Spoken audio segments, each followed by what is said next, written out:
지난번에 이어서 오늘도 제목이 거창하긴 한데요. 그냥 여러분들이 평소에 생각하시는 그런 내용들일 거로 생각하고 편안한 마음으로 나눠주시면 좋을 것 같습니다. 제가 지난번에 말씀드린 것에 이어서 오늘은 성경과 학문 2편으로 지성주의와 반지성주의에 관한 제 소견입니다. 제가 호주에 도착한 지 얼마 안 돼서 기독학자들과 학생들이 모이는 TNC와 같은 모임에 가서 제가 들었던 말로 지금도 기억이 나는 게 있습니다. 크리스찬이 된다고 해서 한 개인이 가지고 있는 지적 사고 능력을 포기해야 하거나 없어지는 것이 아니고 그 지적 능력을 하나님께서 취하시지도 않는다는 것입니다. 당연한 말인데 저 개인에게는 시사하는 측면이 많았습니다. 우리의 지적 능력이 무엇이며 그것의 한계점은 무엇인지, 하나님께서 우리의 지적 능력을 어떻게 사용하시기를 원하시는지에 관한 질문은 기독학자의 삶을 끊임없이 맴도는 듯합니다. 우리가 잘 아는 잠언 1장 7절의 여경지근입니다. 여호와를 경외하는 것이 지식의 근본이거늘 미련한 자는 지혜와 훈계를 멸시하느니라. 흔히 지식과 지혜가 어떻게 다른가를 구별하는 데 있어서 지식은 우리가 얻는 정보를 일컬어 말하는 것이고, 지혜는 그 지식을 이해하고 분석하고 확장하는 것과 관계에 있다는 말들을 합니다. 이런 측면에서 지식과 지혜 모두가 우리에게 필요하지만 더더욱 필요한 것은 지식과 지혜를 다루는 우리의 태도가 여호와를 경외하는 것으로부터 시작되어야 한다는 것을 우리에게 가르쳐주지 않나 생각합니다. 대학의 졸업식은 대학 생활의 꽃이라고 볼 수 있습니다. 졸업생은 한 인간으로서 나름의 세계관과 철학으로 그리고 자신의 삶을 지탱할 직업의 전선으로 가기 위한 지식으로 무장되었음을 확인해주는 날이기도 합니다. 부모와 사회의 그늘을 벗어나 비로소 경제적으로 독립된 개체로 출발하는 날이기도 합니다. 학자들에겐 그들 나름의 자존심을 만천하에 다시금 알리고 대중에게 확인시키는 날이기도 합니다. 그들의 옷 색깔은 울그락불그락 세상의 지식에 관련된 권위를 모두 담아낸 듯합니다. 치렁치렁한 아카데믹 가운은 세상의 모든 무지를 감싸줄 듯 넉넉합니다. 정말 그렇습니까? 천만에요. 실상은 그렇다고 보기 매우 어렵다는 것을 잘 아십니다. 지성의 원천으로 간주되는 지적 능력을 상징하는 박사 모자는 어떻습니까? 앞뒤 좌우로 흔들리는 금방울은 보통 사람들이 범접할 수 없는 존재임을 보증하는 징표입니다. 졸업식장으로 향하는 교수들의 행렬의 선두에는 대학의 권위를 상징하는 유니버시티 메이스, 철퇴방망이가 있고, 이는 학자들의 학문 활동과 업적을 보호하는 상징입니다. 인간의 자랑과 교만이 극도에 이르는 한 장면임을 어찌 부인할 수 있겠습니까? 대학교가 사회와文명의 발전에 대단한 순기능을 가지고 있음을 우리는 부인할 수 없습니다. 동시에 발전적이고 진보적이어야 할 대학이 변화를 가장 두려워하는 조직체 중의 하나로서 대학교가 가지는 역기능 또한 만만치 않은 것을 대부분의 사람들은 알고 있습니다. 예를 들면 학자들은 생물학, 철학을 공부하며 두 가지 갈림길에 섭니다. 생물학자는 눈에 보이지도 않는 세포를 연구하면서, 어떤 학자는 세포가 작동하는 것을 보면서 세포를 만드신 창조주를 기억하고 예배하며 연구하게 됩니다. 또 다른 어떤 학자는 세포 그 자체에 몰입되면서 과학을 즐기면서 세포와 창조주와의 관계를 연결시키지 못합니다. 사회과학도 마찬가지입니다. 어떤 이는 하나님의 창조와 질서, 하나님의 정의와 긍휼을 바탕으로 사람과 사회를 관찰하는가 하면, 어떤 이는 자신의 짧은 연구 결과로 서둘러서 하나님은 계시지 않는다는 결론에 도착할 뿐더러 하나님의 관점을 잃은 채 오직 자기 자신을 위한 자신의 연구에 전념할 뿐입니다. 성경적 지성이란 하나님께서 인정하시는 진리를 수호할 뿐더러 학자 개인의 이론보다는 하나님의 창조의 질서를 염두에 두는 연구 활동을 할 것이라는 생각입니다. 지성주의는 양날의 칼과 같아서 잘 쓰면 하나님의 도구가 되지만 또한 하나님께 영광이 되지만 안 그러면 하나님을 대적하는 도구도 될 수 있습니다. 최고의 지성으로서의 본보기는 인자 예수님으로 이해됩니다. 예수님은 자연의 섭리와 사람들에 대한 이해가 가장 깊었으며 죄악된 사람들을 하나님께로 인도하시고 사람들을 위하여 자신을 하나님께 산 제사로 드리셨기 때문입니다.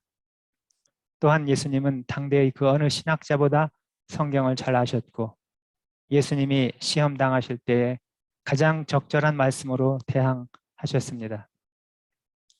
최고의 지성 예수님이었지만 엘리트 지향의 지성은 아니었습니다. 그 어떤 이와도 소통하는 겸손의 지성이었습니다.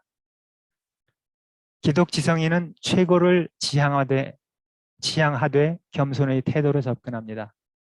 학자들에 대한 사회의 기대치는 매우 큰데 어떠한 태도를 가지고 있느냐에 따라서 교만한 학자가 될 수 있고 긍지를 가진 학자도 될 수 있다고 생각이 듭니다.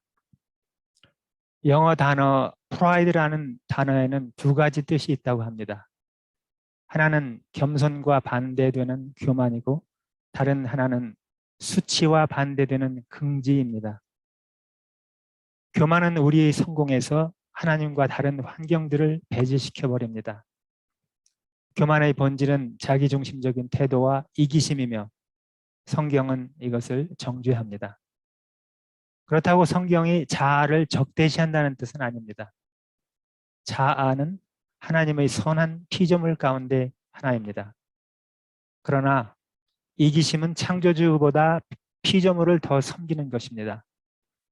교만은 항상 무대 중앙에 서고 싶어하며 모든 공로를 혼자 차지하며 하나님을 제외시킵니다. 이와는 대조적으로 긍지는 일을 잘 처리하며 탁월하며 최고를 위해 노력하며 평범함을 초월하는 것과 관련이 있습니다. 그리스도인에게 있어서 이러한 긍지는 자신의 가장 좋은 것을 주인께 드리려고 합니다. 교만과 긍지의 차이를 잘 이해한다면 기독 지성인으로서의 삶이 어떤 모습인지를 우리는 보게 됩니다. 기독교는 탁월함을 절대 반대하지 않습니다. 기독교는 최선의 노력을 다하고 탁월하며 성취하는 것을 반대하지 않습니다. 다만 기독교는 하나님의 도움 없이도 탁월할 수 있다는 생각을 반대할 뿐입니다. 다른 어느 직업인과 마찬가지로 기독학자들도 매 순간 하나님의 도움을 구하며 우리가 하는 연구를 통하여 사람들에게 도움이 되며 하나님께 영광이 되기를 원하는 간절한 마음으로 접근해야 한다는 것은 두말할 나위가 없습니다. 기독 지성에는 우리의 성취가 하나님의 도움 없이는 쉽게 허물어질 수 있음을 항상 인식해야 합니다.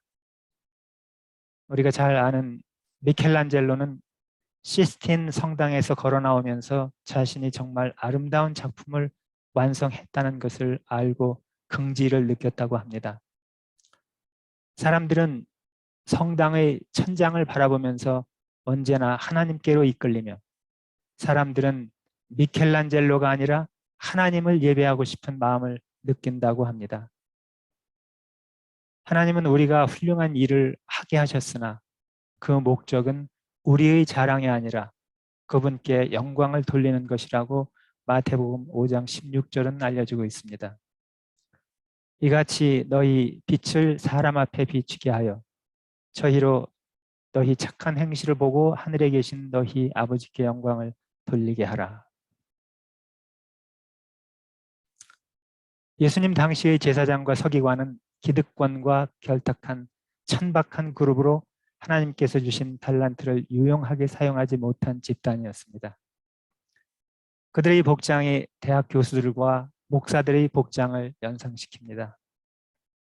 저는 하나님의 말씀을 편협하게 이해하면서 내 주위의 형제 자매들이 잘 되었는지 잘못되어 있는지 제 마음속으로 판단한 적이 한두 번이 아닌 것을 기억합니다.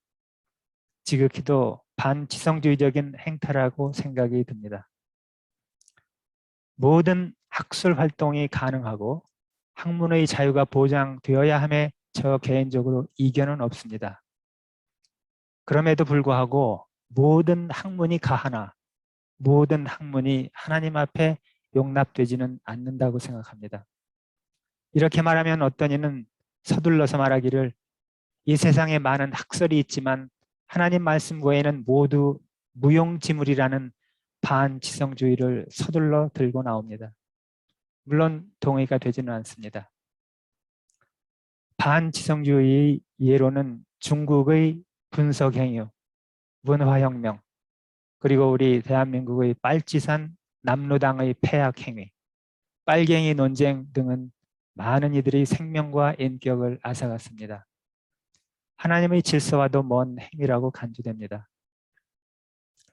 무한한 능력과 지식을 가진 하나님께서 하나님이 어떠한 분이신가의 극히 제한적인 부분을 유한한 우리에게 보여주셨는데 그것을 이해할 수 있는 영성뿐 아니라 사람에게 지성을 주신 것은 하나님의 대단한 은혜로 이해됩니다. 우리가 이 지성을 이용하여 자연과 사회에 대한 이해를 더하여 이웃을 이롭게 하며 하나님께 영광을 드려야 할 책임을 특별히 기독 학자들에게 주셨습니다. 전도서 12장 12절 말씀은 성경에서 가장 곡해되는 말씀 중의 하나라고 생각합니다. 11, 12, 13절 말씀이 맥락을 같이 한다는 것을 무시하기 때문에 생기는 일입니다. 전도서 12장 12절 말씀은 젊은이들에게 책도 많이 쓰고 공부도 많이 해야 하지만 그 전에 먼저 창조주 하나님을 기억하라는 뜻입니다. 책을 많이 쓰고 공부를 많이 하기 전에 이미 한 목자 되신 하나님이 주신 말씀을 열심히 공부하고 하나님을 경외하라는 겁니다. 하나님의 귀한 말씀들을 무시하고 공부만 많이 할 생각을 하지 말라는 거죠. 하나님의 말씀을 통해 얻은 지혜로 책도 쓰고 공부도 열심히 하라는 말씀으로 이해합니다. 여러분들이 잘 아시겠지만 플리머스 브레드린 그룹은 아일랜드의 트리니티 컬리지에서 신학을 공부하던 치과의사 앤서니 그로브스, 의학을 공부하던 에드워드 크로닌, 위클로우에서 목회자로 일하던 존 다비, 그리고 변호사로 일하던 기포드 벨렛과 같은 당대의 대단한 지식인의 주도하에 시작되었다고 합니다. 물론 오래된 얘기지만 한국의 브래드린에 아이러니컬하게도 공부하는 것을 그리 권장하지 않던 시절이 있었다는 겁니다. 호주교회나 한국교회에는 샤머니즘이나 배금주의로 나타나는 반지성주의를 아직도 흔히 볼 수 있습니다. 안타깝게도 제 자신도 여기에서 완전히 자유롭지는 못합니다. 전도서 12장 11, 2, 13절 말씀은 먹든지 마시든지 연구를 하든지 가르치든지 그 어떤 직업이든지 하나님께서 동행하여 주시는 삶, 그 자체가 이웃을 이롭게 하고 하나님께 드려지는 살아있는 예배가 될 수 있기 때문이라는 겁니다. 프로페서라는 말의 어원은 자신의 전문 분야에 대해서 연구하고 발견한 것을 당당하게 나서서 발표하고 주장하는 사람이라고 합니다. 기독교적 관점에서 한 가지 더 하자면 자신의 연구와 교육 철학을 널리 논할 뿐 아니라 자신의 삶에서 실천하는 사람일 것입니다. 사실은 이 부분이 어려운 부분이고 이것을 아시는 야고보의 말씀이 내 형제들아 너희는 선생된 우리가 더 큰 심판을 받을 줄 알고 선생이 많이 되지 말라 하시는 것 같습니다. 기독학자들로 하여금 한 발 물러서서 성찰하게 하는 말씀입니다. 아마도 오늘날 교회 안팎에서 반지성주의가 팽배한 것은 먼저 저를 포함한 지식인들이 그리고 교회 지도자들이 말과 행실이 일치하지 않기 때문인지도 모릅니다. 성경은 지성을 관찰하고 마음에 직접 와 닿는 책이라고 아놀드 토인비는 말했습니다. 우리가 하는 학문 활동이 늘 하나님 말씀에 비추어 성찰되어야 할 것을 가르쳐주는 교훈이라고 생각합니다. 고린도후서 10장 5절 말씀을 보니 하나님 아는 것을 대적하여 높아진 것을 다 무너뜨리고 모든 생각을 사로잡아 그리스도에게 복종하게 하니 하는 말씀이 있습니다. 마지막으로 대학교 졸업식장을 마음에 떠올리면서 깨닫는 것이 있습니다. 학자로 산다는 것, 아니 무슨 일을 하면서 살든지 그것은 하나님의 은혜입니다. 더욱 중요한 것은 사람들이 우러러보는 존재가 되기보다는 무명인으로 살지라도 하나님을 경외하며 하나님과 교제하는 지혜롭고 가장 의미 있고 보람 있는 그것이 그런 삶을 사는 것이 살아있는 예배인 것을 되새기며 마칩니다. 고맙습니다.